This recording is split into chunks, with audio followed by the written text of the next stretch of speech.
The first year that Reesville Senior High and Booker T. Washington were going to integrate, they had 6 black seniors, 6 white seniors to meet with a white teacher and a black teacher.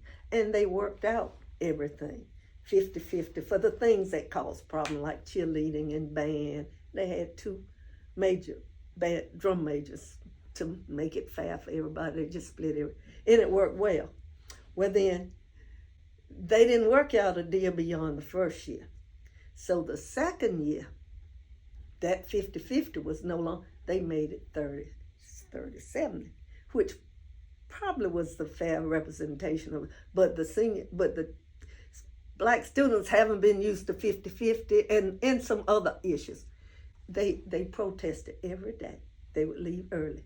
And that's when they went to St. Paul, where Reverend Marcellus was the pastor. Well, he might have not been the pastor at that point, but he became the pastor and the first city councilman eventually. They went there, or they went to Mrs. Jones' house. Her husband was one of the black doctors in town. In fact, he became our family doctor when we moved here. And she stayed, they didn't have any children, she stayed, so they met with her. She was an advocate for youth. Or they went, Tricia Gwynn and Mayor Gwynn also worked with those students. So during those times, of course, Tricia Gwynn and Mayor Gwynn was white, Dorothy Jones, black. So the 2 of them tried to work with those students to help solve the problems that were going on.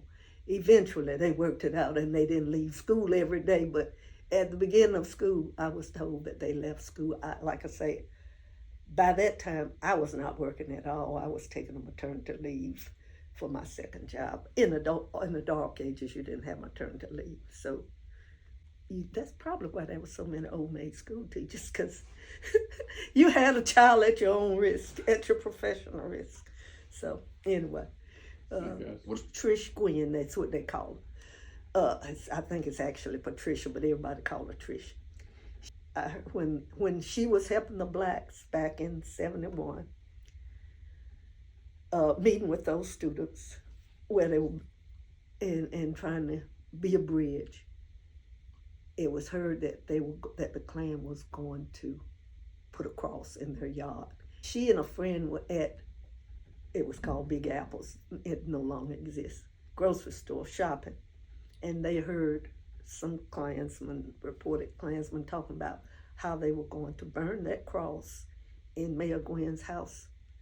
And so she loudly said, "Well, I better buy me some marshmallows so I can roast them tonight."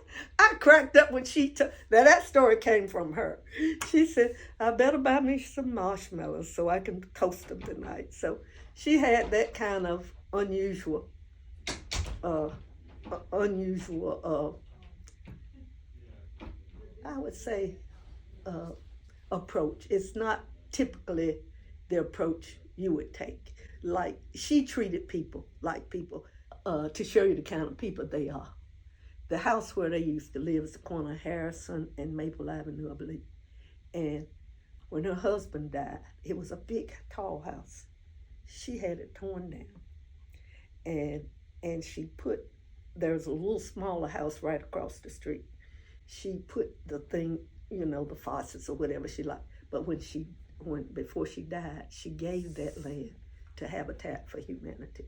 And 2 Habitat for Humanity houses are being built there right now. So that's the kind of person